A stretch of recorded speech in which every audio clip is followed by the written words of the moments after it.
Hey guys, so today I'm making a video just to give my thoughts on the stream that happened last night. You had the Poke Office, Nostalgianomics, Opossum Bud, Rob Burns jumped in there at some point. Unsurprisingly, he's everywhere. And then J Love. And then I can't remember this guy's name, Cardboard TCG. Sorry, I forget your name, but yeah, they're basically just arguing about Pokemon card investing. I haven't watched it all, too. That's just my disclaimer. But this stream came up basically as a result of this video made by J Love. He's talking about Pokemon card investing and how YouTube, a lot of the investing videos are popping up now and stuff like that. And um, this guy's an absolute clown. I mean, like, he said so much shit that made zero sense in this video. Um, especially, he's talking about investing. He says that he just wants to learn. He didn't want to, he just wanted to have a discussion about this. And basically, his goal was to have a massive stream like the one that took place last night as a result of this video. But one of the big things that he got wrong in this video was he was just talking about, how Pokemon investing, Pokemon cards in general are not worth as much right now because it's not 2021 for some reason. Everything's losing their value. Well, first of all, just like, yeah, I'm up 25% on my Pokemon investments this year in 2024. So I don't know what this dude is talking about. Like, it's so dumb, man. Like, how are you going to make a video saying that Pokemon cards are worth less now when you could literally have just researched Evolving Skies, basically any Sword and Shield box, any alt art card? You would have realized that that statement made absolutely zero sense. So, that's just the first gripe that I have with this guy is, he's coming off as trying to be this like moderate person who's just trying to learn and have a discussion about the topic, but then he has, all his preset positions about what's going on that he doesn't, like 5 minutes of research would have made you realize that you're just absolutely wrong on a lot of these things. But, that's the first thing. The stream, in my opinion, I do have some gripes with it. I'm not the whole way through, but a lot of these people I don't really know. I haven't interacted with most of them. I've talked with Nostalgianomics a bit just on his live streams and stuff. I do like Alex. He seems like a pretty genuine guy when he is talking about investing. I do think he's actually one of the people that, actually does have a lot of Pokemon investments. Obviously, he buys a lot to, do his box breaks and things like that. People like Rob Burns and the Poke Office, again, like if you look in the background, he does have some booster boxes over here and stuff. Rob Burns, again, his videos too, he's got some items. These are the types of people that just like, they seem like really good people, don't get me wrong. But, again, a lot of these investors, I think, kind of claim that they have a lot more, product and sealed investments than they actually do have. Like I would just tell a lot of these people, it'd be so great if you guys would actually just make videos showing the product you have. Again, you don't have to show everything, but, proof that you're walking the walk, right? Like, I don't know, that's just me. If you're gonna make videos talking about Pokemon investing, at least show that you are invested. You have some bags, and we'll get into that a bit later in the video when we talk about investors, because in my opinion, every single one of these men on the screen is an investor. Opossum Bud is a Pokemon investor. J Love is a Pokemon investor. Now, they won't admit to that. They'll say that they're just collectors, something like that. These guys are absolutely investors. I will get into that point. But again, just some gripes I had with this video. Like at the 128, 129 mark, Opossum Bud and Nostalgianomics are arguing about booster boxes and how we don't have a lot of history on booster boxes and how they're risky investments. And, Opossum Bud's just saying like really stupid things here. Like, he's way off the mark. He's saying that, he's basically implying that Alex is telling people, he's basically pumping products by telling them to buy in at very risky levels and stuff like that. Alex has always been a person who said, buy low, like $80, $90, get in at a good price. Once they get to about $200, sell some, make some money and stuff like that. But it didn't make sense to me because we have basically a 20-year history. They're arguing about Apple and Amazon and other things like that, where there's more history in traditional stocks, where you have a better idea of what's going to happen in the future based on the past, which I don't fully necessarily agree with. But I do agree that, obviously Pokemon investing is more risky than something like I don't know, traditional investing, like putting your money into an ETF like VOO or SPY or something. something of that degree. But to say that Pokemon investing is risky, buying a box at MSRP or even less than MSRP, right? Like now we can get our boxes for $80-$90 pretty often for most sets, say even $100, right? Go back in time. That's why I just don't understand J Love and Opossum Butt here. Like, look at any booster box over the past 2 decades that has come out. If you took $100 price tag for MSRP, what would be the lowest you would have made on any booster box outside of Scarlet and Violet? Because they're talking about Scarlet and Violet and how we don't have info for it, so telling people to invest in Scarlet and Violet just doesn't make any sense. Like, the history and the logic behind buying into Scarlet and Violet right now is that we have Sword and Shield, we have Sun and Moon, we have XY, we have everything before that, right?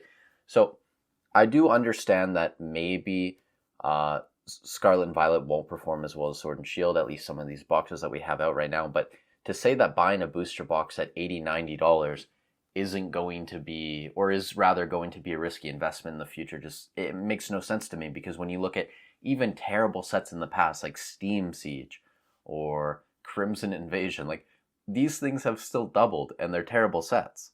If you were to ask the average person what they thought was a better set, Steam Siege, Crimson Invasion, or something like Paradox Rift, or Scarlet and Violet Base, or even Temporal Forces, I would say that most people are going to tell you that these new Scarlet and Violet sets are better sets than Crimson Invasion and Steam Siege. Like, I think most people would agree that these new Scarlet and Violet sets are better than the worst sets in Sun and Moon and XY and stuff like that. So if the worst sets that are worse than these Scarlet and Violet sets have still doubled in like a 5 to 8 year period, where's the risk? Like, the risk really just comes from the fact that Pokemon could potentially collapse. There would be absolutely no one to buy up the product, and then your boxes are essentially worthless. To me, that's really the only risk. Like, there's no risk in buying the product and thinking it's going to go down. Now, if you're buying Steam Siege at $200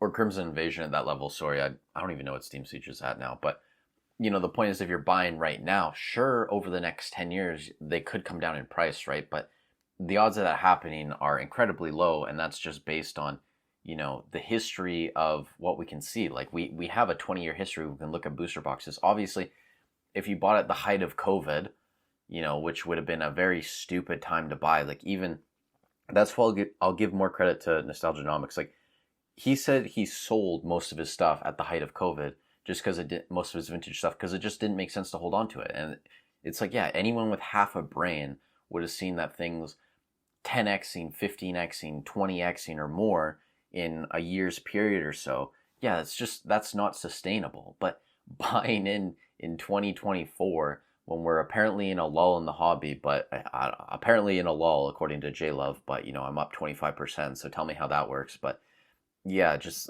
I don't know, it made no sense, like some of the points these guys were trying to make. And I totally understand too, like, there are some people that are trying to pump stuff, and I personally, I'm not selling anything, so to me it's a weird position to be in, right? Like, I'm not selling anything, but obviously I want my product to grow. But that's the other point, right? Like, I'm such a small channel.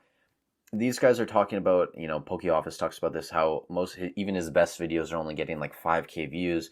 And then, Opossum Bud and J Love are saying, well, that's a lot of views. You're influencing the market. Well, maybe, but you got to understand, right? Like, in the Pokemon investing sphere, if someone's watching the Poke Office, they're probably watching Nostalgianomics. They're potentially watching my video, Rob Burns. And I know some of you are, because shout out to Monkey, you're in the chat. I know you watch some of my videos. So there's a huge overlap between people watching my channel, Nostalgianomics, the Poke Office.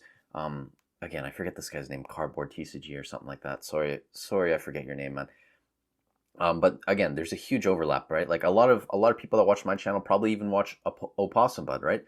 And this is kind of where my gripe is. So, first of all, I don't hold the position that the millions of people that collect Pokemon cards, the market is somehow being greatly influenced by 5,000 people 6,000 people, 10,000 people, even 50,000 people watching and investing, right? Like most of the people watching my videos don't have thousands of dollars in inventory. They might have a couple boxes or something like that. And then even most people in the hobby, they might not even have booster boxes. They might just have a couple elite trainer boxes, some sleeve boosters, right? Like we're all at different levels. It's not like every single person in the hobby has $100,000 in product. So that's just my opinion. Again, like I don't think that the market is being manipulated massively by, people investing and, r/poke investing, stuff like that. When you go to where Bulbasaur, right? This guy is blowing up on YouTube. He does vendor videos at conventions. And when you look at most of his videos, right? Like he's getting 50, 60, 70, even over 100,000 views on a lot of his newer videos. Like very popular. And then when you look at conventions, right? You can go watch like a Mystics Rips video, PokeRev or Cool Trainer Ryan when they go to conventions, or even just watch his vendor videos. There's so many people at these conventions. You're telling me all these people spending money to get into a convention, traveling to a convention, buying Pokemon cards at 90 to 100%, even sometimes more in terms of market price at these conventions.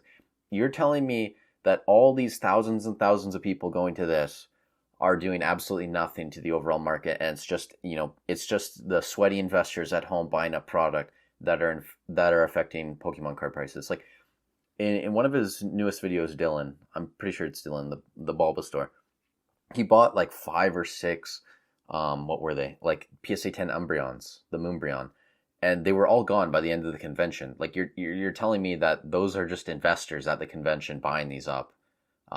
And obviously there are some investors that go to these, they try and buy product, people that have stores, etc. But a lot of these people are just collectors. They want the items, they collect in it. Like, look, some people even dress up and stuff. So I just think it's a really weak argument to make that, a few thousand views on the internet is somehow just absolutely moving this massive $billion market, right? Like, you got to remember, we did a video on it recently. Pokemon Japan, $857 million in revenue in 2023. Like, yeah, even if you put $1,000, right? Like, say, there's 50,000 people in the hobby.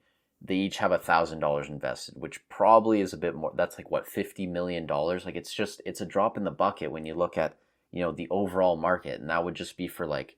That's just Japanese product as well. Like a lot of people don't invest in Japanese. I personally don't. So when you look at the larger English market as well, like it's a very small percentage that a lot of poke investors are putting into this. So a ton of the movement in the market is just coming from supply and demand. People want to collect these cards, like genuine collectors that are going to, they're going to conventions and stuff like this. So that's just the first point. I think it's really, really disingenuous to say that some small YouTube channels are somehow, collectively just moving the market massively. And I'm not saying that they don't have any influence. I do think there is clearly influence. And when you look at the definition of influence, any sort of, like, even if I convince one person to buy a box, that would be influence, right? So even though it's a small percentage, like obviously there is some influence. But the other thing, and the larger thing about this video and these arguments that people have, first of all, it's just a massive waste of time. Like, you're not fucking changing anything. But the other thing is that every single person here is an investor.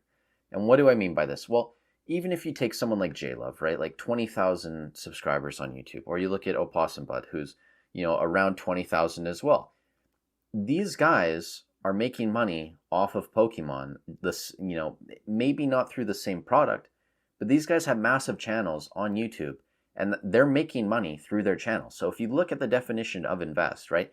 Expend money with the expectation of achieving a profit or material result by putting it into financial plans, shares, or property, by using it to develop a commercial venture, or by using it to develop a commercial venture. So, for their purpose of the definition, it would be to develop a commercial venture, and it would be to achieve a profit or material result.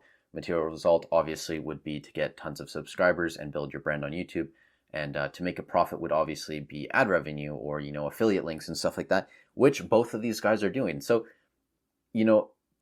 they're buying cameras, they're buying audio equipment, they're buying stuff for the backgrounds in their videos. And by the way, like, any smart person who has a CPA is going to be writing off all the stuff they have in the background of their videos, right? Like, you could very legitimately write this stuff off as, an expense. It's in the background to make it more engaging, to keep people watching the video, et cetera, et cetera. So first of all, you can buy this stuff and, have it be a tax write-off with great utility. But the second thing is, if you're buying camera equipment, if you're buying Pokemon cards to show in a video, if you're buying a Pokemon product, all of this, right? Like, and then even it doesn't align with the definition, but, just investing time and your effort, which obviously isn't a monetary thing, but in a sense it kind of is, into making your videos, you are investing in Pokemon. Your channel is about Pokemon. By definition, you are a Pokemon investor, right? Unless all of your guys' videos that you are making $0, you are not monetizing your videos, you are a fucking, by definition, Pokemon investor. So for these people to make these videos and then just to bash Pokemon investors in general, I think is just hilarious, since you literally are a Pokemon investor yourself. Obviously, it's a different product. I understand, like, Pokemon cards versus just your brand and talking about Pokemon in general. But yeah, that's the first thing. You guys are just all investors. So to bash on other investors doing the exact same thing, but maybe taking a slightly different road it's just wild to me. But then on top of that, if you have an issue with people like, if you have an issue with people like the Poke Office, or, more like Rob Burns or Nostalgianomics, or someone like me, like I openly say, I tell you guys, I'm in this hobby to make money. I like Pokemon. I was a fan of Pokemon as a kid. I came back in like 2017. I started because I was actually learning Chinese, so I started watching Pokemon in Chinese. Sun and Moon era, I loved it. I don't really watch the TCG like tournaments or anything like that. I've watched the anime, obviously. I watched Pokemon Horizons, the new episodes on Netflix and stuff like that. So, I'm a fan of Pokemon, but I'm in the hobby. I'm buying cards to make money. That's why I'm in the hobby. But, the point is that if you're getting mad at someone like me, you're getting mad at someone like Nostalgianomics, who's, telling people, hey, maybe you should invest in Pokemon. You're making good returns, which with great utility, you can absolutely say that. If you have an issue with channels like these, if you have an issue with Pokemon investing as a whole, maybe you shouldn't be making videos where you have a Moonbryon in the thumbnail over $1,000, and all your videos are you complaining about, Pokemon investing, or you have videos on r/pokeinvesting, the Reddit page and stuff like that. If you have such a big issue with it morally, if you think it's a bad thing for the hobby, why would you actively promote it?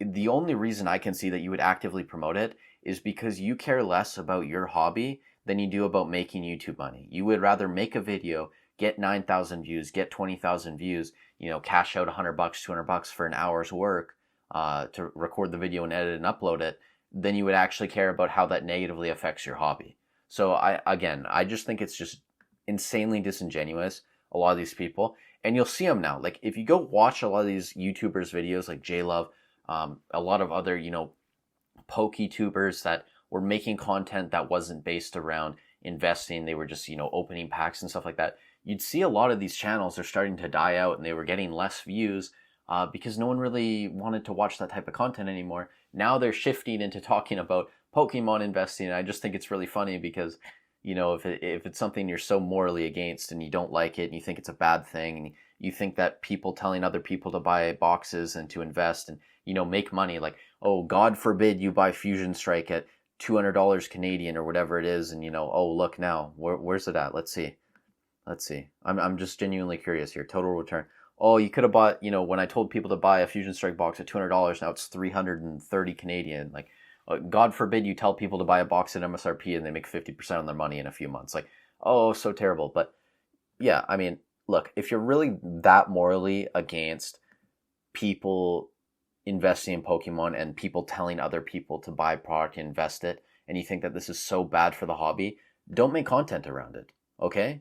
The only reason you'd make content around it is because you want to make money off it as well. Like, all these people, most of these people, and this again comes back to why I really only rate Nostalgianomics out of this whole list. Again, I don't know Rob Burns, I don't know Poke Office, I don't know this TCG. He looks like he has a lot of stuff in the background. I don't know if he's made a video, but like, if any of these people want to message me, by the way, and show me that they have fat stacks, like I'll take back my words. I'll like make a public announcement and say I'm sorry. But I think a lot of these investors don't have a ton of stuff.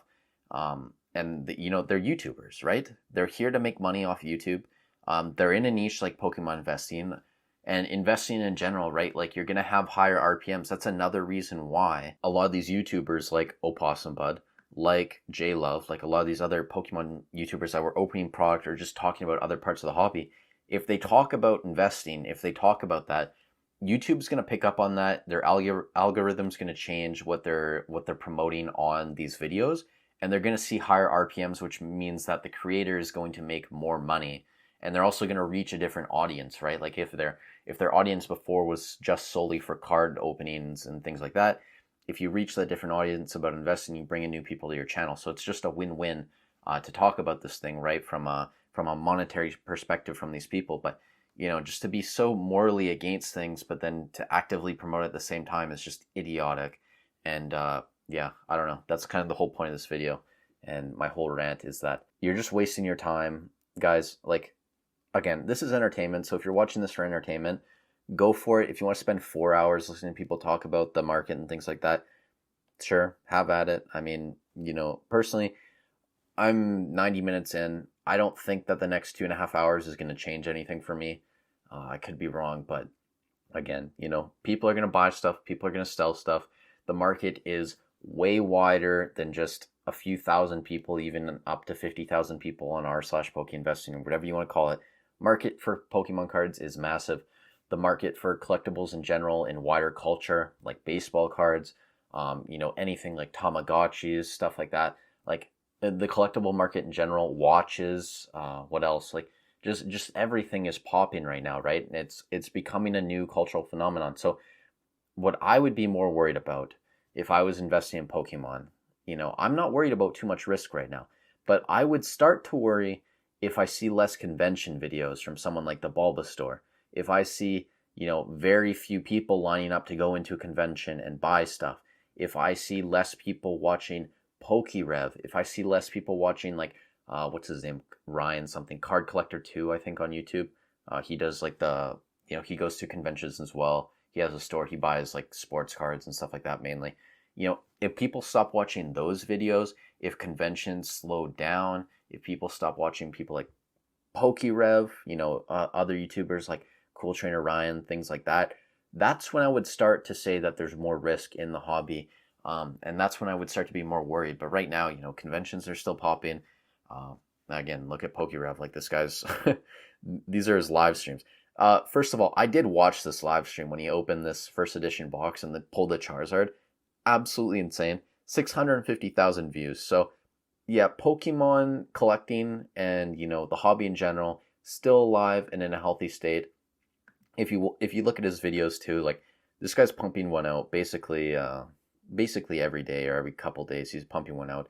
And, he's averaging somewhere around probably 100,000 views, 80,000, 90,000, something like that if you average it out. That's really healthy. Like, that's a lot of people watching videos. It's a solid, solid community, right? So, I don't know. To me, Pokemon's in a healthy place. If you're going to complain about people making videos about it, why would you be making videos and monetizing them too? That's kind of just the whole point. But you guys let me know in the comments down below. Maybe I'm just way out in left field. But yeah, that's just my thoughts. I figured I'd share them. Thank you guys so much for watching. Appreciate you guys as well that, continue to use the affiliate links and help your boy out. Again, I don't hide anything, right? Like if you use affiliate link, it helps me out. If you watch a video, like the video, it helps me out monetarily as well. That's not the only reason I make content. Like really once you factor in the hours into making videos and stuff like that, it's really not super lucrative if you have a small channel. But I've always just been someone who really like to share my opinion, and if I can make a bit of money doing it as a hobby, like that's just a bonus. And also, if I can provide value to you guys and you get something out of it, that's if I'm not doing that, I'm gonna stop making videos, right? So that's kind of the whole point. But yeah, I appreciate you guys supporting me, supporting the channel, leaving good likes and good comments, and just being good humans. So that's all I got for you guys today. Thank you for watching. Stay safe wherever you are in the world, and I'll catch you in the next one.